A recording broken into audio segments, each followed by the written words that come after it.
நாம இன்னைக்கு வாழற அந்த உலகம் மில்லியன் கணக்கான வருஷங்கள் பழமையானது. அதனால நிறைய வரலாறுகளையும் பேரழிவுகளையும் நம்ப முடியாத அதிசயங்களையும் மர்மங்களையும் உள்ளடக்கிய ஒன்னாவே இருக்கு இந்த பூமி. அந்த காரணத்தினால வரலாற்றை என்னைக்கு நீங்க புரட்டி பாத்தீங்கன்னாலும் அதுல ஆச்சரியமான விஷயங்களுக்கும் சம்பவங்களுக்கும் பஞ்சமே இருக்காது. அப்படி உங்கள் ஆச்சரியத்துல வாய்ப்பிழக்க வைக்கிற சில அன்பிலீவபிளான ஃபேக்ட்ஸ் பத்தி தான் இன்னைக்கு நம்ம தமிழ் அல்டிமேட் சேனல்ல பார்க்க போறோம். வழக்கம் போல இன்னைக்கான வீடியோவும் இன்ட்ரெஸ்டிங்கான ஒன்னாவே தான் இருக்கும். சோ வீடியோவை கடைசி வரைக்கும் பார்த்து முடிச்சதும் கண்டிப்பா ஒரு லைக் கொடுங்க. அதோட இந்த சேனலை இப்பதான் நீங்க முதல் தடவை பார்க்கறதா இருந்தா கீழே இருக்கிற அந்த சப்ஸ்கிரைப் பட்டனை கிளிக் பண்ணி பெல் நோட்டிபிகேஷனையும் எனேபிள் பண்ணி வச்சுக்கோங்க. அப்பதான் நம்ம சேனல் அப்டேட் ஆகிற ஒவ்வொரு விஷயமும் உங்களுக்கு உடனடியா தெரிய வரும். வாங்க இப்ப டாபிக் உள்ள போகலாம்.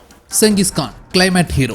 இந்த உலகத்துல வாழ்ந்த கொடூரமான மனிதர்கள் மன்னர்கள் யாருன்னு லிஸ்ட் போட்டீங்கன்னா அதுல செங்கிஸ்கானோட பேரு கண்டிப்பா இடம் பிடிச்சிருக்கும். 12ஆம் நூற்றாண்டுல உலகத்துல பல பகுதிகளையும் போருங்கிற பேர்ல சூறையாடின செங்கிஸ்கான் பசிபிக் பெருங்கடல் ஆரம்பிச்சு பால்டிக் கடல் வரைக்குமான எல்லைகள் ஆக்கிரமிச்சு மங்கோலியாவோட மிகப்பெரிய சர்வாதிகாரியாவும் இருந்த ஒரு கொடூர அரக்கனா தான் இருந்தான். வரலாற்று ஆய்வாளர்களோட கணிப்புப்படி 12ஆம் நூற்றாண்டு வாக்குல உலகத்தோட 22% அளவுக்கான நிலப்பகுதி செங்கிஸ்கானால கைப்பற்றப்பட்டு ஆட்சி செய்யப்பட்டிருக்கு. இப்படி இவ்வளவு இடத்தையும் பிடிக்கிறதுக்காக நடந்த போர்களை மட்டுமே ஏறத்தாழ 40 மில்லியன் மக்கள் செங்கிஸ்கான் படைகளால கொல்லப்பட்டிருக்காங்க. இந்த எண்ணிக்கை முதல் மற்றும் இரண்டாம் உலக போர்ல உயிரிழந்து போன மக்களை விட அதிகம். ஆனா இவ்வளவு கொடூரங்களை தாண்டியும் செங்கிஸ்கானை இன்னைக்கு வரலாற்று ஆய்வாளர்கள் கிளைமேட் ஹீரோன்னு சொல்றாங்க. அது ஏன்னு பார்த்தா மங்கோலிய பேரரசு உலகத்தோட 22% நிலப்பகுதிகள் ஆக்கிரமிச்சு அங்க வாழ்ந்த மக்களை எல்லாம் கொன்னு குவிச்சாலும் அந்த பகுதிகள் எல்லாம் செங்கிஸ்கானோட ஆளுகைக்கு உட்பட்ட நிலங்களா மாறினதே தவிர அந்த நிலங்கள்ல வாழறதுக்கு மக்கள் தான் இல்ல. அதனால மனிதர்களால பராமரிக்கப்படாத பயன்படுத்தப்படாத அந்த நிலங்கள் எல்லாம் நாளடைவுல புல் பூண்டு முளைச்சு அடர்ந்த காடுகளா வளர ஆரம்பிச்சு இப்படி மிகப்பெரிய வனப்பகுதியா வளர்ந்து ஆக்சிஜனையும் சுத்தமான காத்தையும் உண்டாக்குனதுனால 700 மில்லியன் டன்ஸ்ங்கிற அளவுக்கான கார்பன் பூமியோட சுற்றுச்சூழலில் இருந்து முற்றிலுமா அளிக்கப்பட்டு ஒரு அற்புதமான கிளைமேட் ரீக்ரியேட் ஆகி இருந்தது. இதுக்கெல்லாம் செங்கிஸ்தான் தான் மறைமுகமான காரணமா இருந்ததுனால அவர் எல்லாரும் கொடூரமான கொலைகாரன்னு கூப்பிடுற அதே சமயத்துல கிளைமேட் ஹீரோன்னு கொண்டாடவும் செய்றாங்க. தாமஸ் எடிசன் டாக்கிங் டால். அறிவியல் கண்டுபிடிப்புகள்னாலே அது தாமஸ் ஆல்வா எடிசன் தாங்கிற அளவுக்கு எண்ணிக்கையிலே அடங்காத எத்தனையோ புது கண்டுபிடிப்புகளை இவர் உருவாக்கி இருக்காரு. Sound recording, electrograph, vote recorder, motion picture, light பல்ப்னு இவரோட கண்டுபிடிப்புகளை அடுக்கிக்கிட்டே போகலாம். ஆனா அவரோட எல்லா கண்டுபிடிப்புகளுமே மக்கள் மத்தியில வரவேற்பு பெற்றது இல்ல. கமர்ஷியலா ஃபிளாப் ஆன சில கண்டுபிடிப்புகளுமே கூட உண்டு. அதுல ஒண்ணுதான் இந்த போனோகிராஃப் டால். குழந்தைகளை ஈர்க்கிறதுக்காக நர்சரி ரைம்ஸ் ரெக்கார்ட் பண்ணப்பட்டு எப்பவெல்லாம் பொம்மையோட பின்பகுதியை அழுத்தி திருக்கிறோமோ அப்பவெல்லாம் அந்த பொம்மை அந்த ரைம்ஸ் பாடுற மாதிரி அதை உருவாக்கி இருந்தாங்க. ஆனா 1890ஆம் வருஷம் விற்பனைக்கு வந்த இது அதுல ரெக்கார்ட் பண்ணப்பட்டு ரைம்ஸ்ங்கிற பேர்ல கேட்கிற வாய்ஸ் இனிமையா இல்லாம குழந்தைகளை பயமுறுத்துற மாதிரி இருக்குன்னு சொல்லியும் உள்ள துஷ்ட ஆவி ஒளிஞ்சிருக்குன்னு சொல்லியும் நிராகரிக்கப்பட்டு வணிக ரீதியா தோல்வியை சந்திச்சிருந்தது இந்த டாக்கிங் டால்ங்கிற பொம்மை.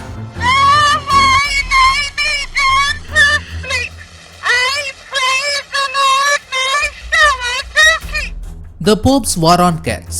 மதம் சார்ந்தும் மக்கள் கிட்டையும் இருக்கிற மூட நம்பிக்கைகளை பொறுத்த வரைக்கும் அது இந்தியாவில் மட்டுமல்ல பல நூறு வருஷங்களுக்கு முன்னாடி இருந்தே இது உலகம் பூரா இருக்கிற எல்லா மக்கள் கிட்டையும் பரவிதான் இருந்தது. அதுக்கு ஒரு உதாரணம் தான் இப்போ நம்ம பார்க்க போற இந்த வரலாற்று சம்பவம். கிபி 1227ஆம் வருஷத்துல 9ஆம் கிரிகோரிங்கிறவர் தான் போப்பாண்டவரா இருந்தாரு. கத்தோலிக்க மடாலயங்களுக்கு முக்கியமானவரான இவர் பூனைகள் தான் இந்த பூமிக்கு சாத்தான்களை கூட்டிட்டு வரதா தீவிரமா நம்பியிருக்காரு. அதனால அப்போ இருந்த மடாலயங்கள் இருந்து மட்டுமல்ல ஒவ்வொருத்தரோட வீட்டுல இருந்தும் பூனைகளை மொத்தமா அழிக்க சொல்லி உத்தரவும் போட்டிருக்காரு. குறிப்பா கருப்பு பூனைகளை கண்டா உடனே பாலமோச்சம் கொடுத்துருங்கன்னு கட்டளையும் போட்டிருக்காரு. அதனால போப்பாண்டவரோட கட்டளைக்கு கீழ்ப்படிச்சும் மக்களும் மூட நம்பிக்கைகளை தீவிரமா மூழ்கி இருந்ததுனாலையும் கண்ணுல பாக்குற பூனைகளை எல்லாம் அப்பாலே போ சாத்தானேன்னு அடிச்சு போட்டு தள்ளியிருக்காங்க. ஆனா ஒரு கொடுமை என்னன்னா இந்த பூனைகள் எல்லாம் ஐரோப்பாவில ஓரளவுக்கு ஒழிக்கப்பட்டு குறைஞ்ச நேரத்துலதான் எலிகளால மனிதர்களுக்கு பரவி உயிரை காவு வாங்கின பிளேக்குங்கிற நோய் தீவிரமா பரவ ஆரம்பிச்சது. சோ சாத்தான்கள் கிட்ட இருந்து மனிதர்களை காப்பாத்துறதா நினைச்சு பூனைகளை பொலி போட்ட இந்த போப்பாண்டவர் ஃபைனலா பிளேக்குங்கிற ஒரிஜினல் சாத்தானையே ஊருக்குள்ளார உலாவ விட்டு நிறைய மக்கள் இறந்து போக காரணமாகவும் மாறி இருக்காரு. ஒரு மனுஷனோட மூட நம்பிக்கை அவனை சுத்தி இருக்கிறவங்களையும் எந்த அளவுக்கு பாதிக்கும்ங்கிறதுக்கு வரலாற்றுல ஒரு சிறந்த உதாரணமாவே மாறி போயிருந்தது போப்பாண்டவர் எலிகளை வேட்டையாடின இந்த சம்பவம். The original leather bound books. இன்னைக்கு நிலைமைக்கு ஒரிஜினல் லெதரால பவுண்ட் பண்ணப்பட்ட புத்தகங்களை பார்க்கறதே கஷ்டம். அப்படியே லெதர் பவுண்ட் சொல்லி இருந்தாலும் அதெல்லாம் ஒரிஜினலா இருக்காது. மேக்ஸிமம் சிந்தட்டிக் லெதரை பயன்படுத்தி தான் உருவாக்கப்பட்டிருக்கும். ஆனா சில நூறு வருஷங்களுக்கு முன்னாடி எல்லாம் புத்தகங்களை பவுண்ட் பண்ணவும் ஷூஸ் மாதிரியான பொருட்களை தயாரிக்கவும் விலங்குகளோட தோலை பயன்படுத்தினதா சொல்லி கேள்விப்பட்டிருப்பீங்க. ஆனா அந்த காலகட்டத்துல விலங்குகளோட தோல் மட்டும் இல்ல மனிதர்களோட தோலையுமே பயன்படுத்தி இருக்காங்க. மனித தோல்னால பிணைக்கப்பட்டு புத்தகங்களை பவுண்ட் பண்ணப்படுற இந்த முறைக்கு ஆந்த்ரோபோடெர்மிக் பிப்ளியோபேகின்னு பேரு. 19ஆம் நூற்றாண்டுகள பிரபலமானதா இருந்த இந்த முறைக்கு பெரும்பாலும் இறந்த மனிதர்களோட தோலையும் மரண தண்டனை விதிக்கப்பட்ட ஜெயில் கைதிகளோட தோலையும் தான் பயன்படுத்தி இருக்காங்க. இப்படி ஒரு விஷயத்தையே இப்பதான் நீங்க முதல் தடவையா கேள்விப்படுறதா இருந்தா கண்டிப்பா இந்த வீடியோவுக்கு ஒரு லைக் கொடுங்க. அது மூலமா அந்த விஷயத்தை எத்தனை பேர் புதுசா கேள்விப்பட்டீங்கன்னு சொல்லி நானும் கொஞ்சம் தெரிஞ்சுக்க முடியும். Stained church glass. இன்னைக்கு இருக்கிற ஏதாவது ஒரு பழமையான தேவாலயத்துக்குள்ள போய் பாத்தீங்கன்னா அங்க இருக்கிற ஜன்னல்கள் வண்ணங்களால நிரம்பின கண்ணாடிகளை கொண்டு ஓவியங்கள் வரையப்பட்டு அலங்கரிக்கப்பட்டிருக்கிறத பார்க்க முடியும். ஆனா உண்மையில இந்த ஓவியங்கள் எல்லாம் ஒரே கண்ணாடியில வரையப்பட்டோ செதுக்கப்பட்டோ உருவாக்கப்படல. லாஸ்ட் சப்பர் உள்ளிட்ட பைபிள்ல இருக்கிற வரலாற்று நிகழ்வுகளை பிரதிபலிக்கிற மாதிரியான ஓவியங்களோட உருவாக்கப்படுற இந்த சர்ச் கிளாசஸ் முறையை 6ஆம் நூற்றாண்டுகள்ல இருந்தே பின்பற்றிட்டு வராங்க. 11ஆம் நூற்றாண்டுல வாழ்ந்த ஜெர்மன் துறவி ஒருத்தர் தேவாலயங்களுக்குன்னு தேவைப்படுற இந்த கண்ணாடிகளை எப்படி உருவாக்கணும்னு சொல்லி சில குறிப்புகளையுமே கூட கொடுத்துட்டு போயிருக்காரு. மணல் மற்றும் பொட்டாசியத்தோட கலவையை கொண்டு மெட்டாலிக் ஆசிட் ஆட் பண்ணி வண்ணங்கள் கலக்கப்பட்டு சூடு பண்ணி தயாரிக்கப்படுற ஒழுங்கில்லாத கண்ணாடிகளை பெர்ஃபெக்ட்டா வரைஞ்ச கார்ட்டூன் ஓவியங்களோட எட்ஜஸ்க்கு தகுந்த மாதிரி தனித்தனி வண்ணங்களோட வெட்டி ஒரு முழு ஓவியம் அடங்கின கண்ணாடியை உருவாக்குறாங்க. அதுக்கப்புறம் அதுல சின்ன சின்ன டீடைல்ஸ் உருவாக்க பெயிண்ட் பண்ணுவாங்க. அந்த பெயிண்ட் எதை வச்சு தயாரிக்கப்படும்னா காப்பர், லெட் மாதிரியான மெட்டீரியல்ஸ் மிக்ஸ் பண்ணி அதுல கொஞ்சமா யூரின், அதாவது மனித சிறுநீரையும் கலப்பாங்க. மெட்டாலிக் ஆக்சைடை நீர்த்து போக வைக்கிற தன்மைக்காக தான் இந்த மனித சிறுநீரை சேர்க்கிறாங்க. அது கண்ணாடியை 2வது தடவையா சூடு பண்ணும்போது நல்லா இறுகவும் பெயிண்ட்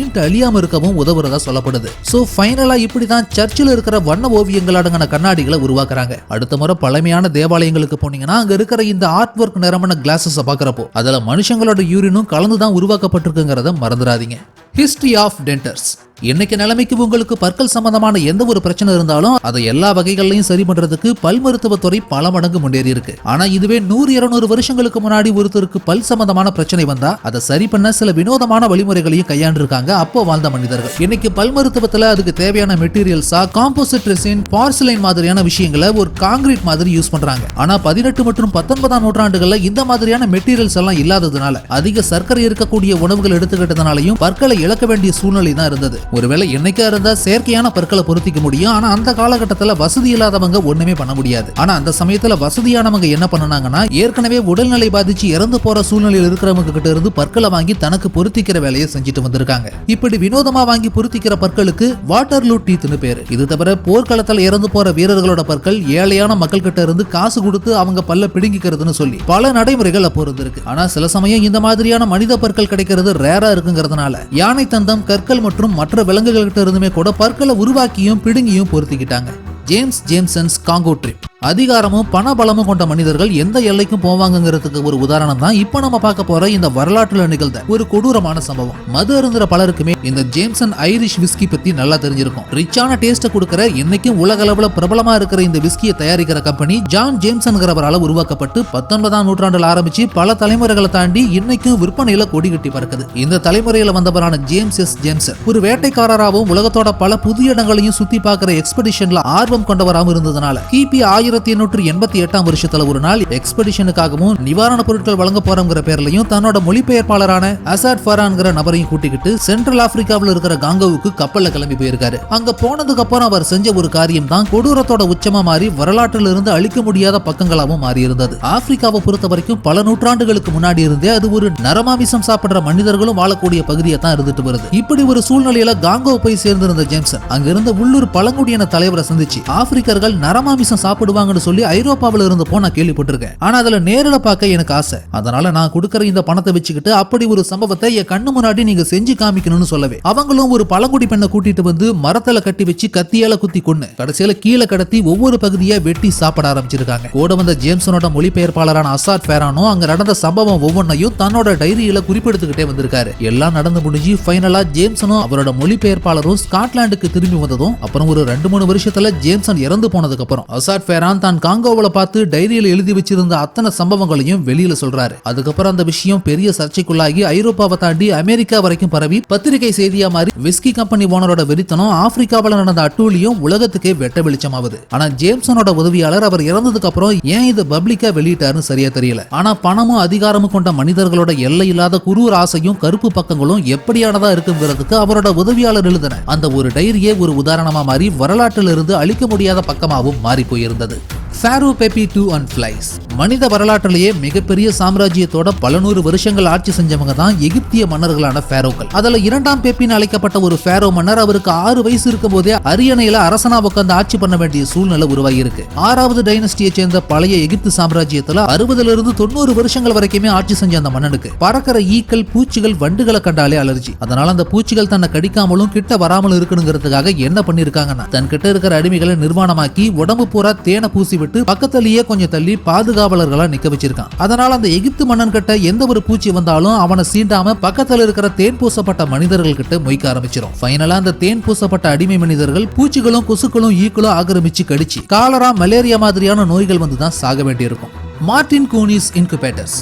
இன்னைக்கு மேக்ஸிமம் ஹாஸ்பிட்டல்ஸ்ல இன்குபேட்டர்ஸ் பார்க்க முடியும். பிறந்த குழந்தை ஆரோக்கியமற்ற சூழ்நிலையில் இருந்தாலோ இல்ல சுவாசிக்க கஷ்டப்பட்டாலோ ஹாஸ்பிட்டலோட குழந்தைகளுக்கான தீவிர சிகிச்சை பிரிவில் இருக்கிற இன்ஃபேன்ட் இன்குபேட்டர்ங்கிற இந்த டிவைஸ்ல வைப்பாங்க. அது பிறந்த குழந்தைக்கு தேவையான வெளிச்சம், டெம்பரேச்சர், ஈரப்பதம், ஆக்சிஜன் மாதிரியான விஷயங்களை கொடுக்கறதோட இதய துடிப்பு, டெம்பரேச்சர் உள்ளிட்ட விஷயங்களை கண்காணிக்கவும் பயன்படும். ஆனா இந்த இன்குபேட்டர் மிஷினை பொறுத்த வரைக்கும் அது அறிமுகப்படுத்தப்பட்ட காலகட்டத்தில் அவ்வளவு சீக்கிரமா மக்களால் ஏற்றுக்கொள்ளப்படல. 1890களில் மார்டின் கூனிங்கிறவர் டாக்டர் பைரி கான்ஸ்டன்ட்புட்டின்கிற மாடர்ன் நியோனேட்டல் மெடிசனோட ஃபவுண்டரா அறியப்படுறவர் கீழே வேலை செஞ்சு அதுக்கப்புறமா அதை அவர் மேம்படுத்தினதுக்கு அப்புறம் தான் இன்குபேட்டர் மக்கள் மத்தியில பிரபலமாகி இருக்கு. ஆனா இந்த குறை பிரசவத்துல பிறந்த குழந்தைகளை காப்பாத்துறதுக்கான இன்குபேட்டரோட முதல் வடிவம் 1897 வருஷத்திலேயே புட்டினால உருவாக்கப்பட்டிருந்தாலும் அதுல வச்சா குறை பிரசவத்துல பிறந்த குழந்தைகள் இறந்து போயிடுங்கிற பயம் மக்கள் மத்தியில இருந்ததுனாலையும் அந்த மிஷினை பொறுத்த வரைக்கும் இன்னைக்கு மதிப்பு எடுத்துக்கிட்டாலே பல $1000 வரைக்கும் அன்னைக்கே செலவானதுனாலையும் அந்த இன்குபேட்டர் பெருசா சக்சஸ் ஆகல. ஆனா டாக்டர் மார்டின் கூனி அந்த இன்குபேட்டரை இன்னமும் மேம்பட்டதா வடிவமைச்சு தனக்கு சொந்தமான ஒரு பூங்காவில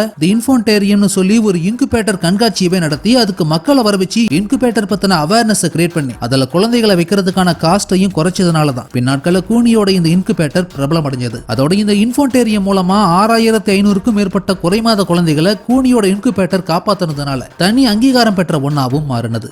கிரீப்பி ஷேடோஸ்.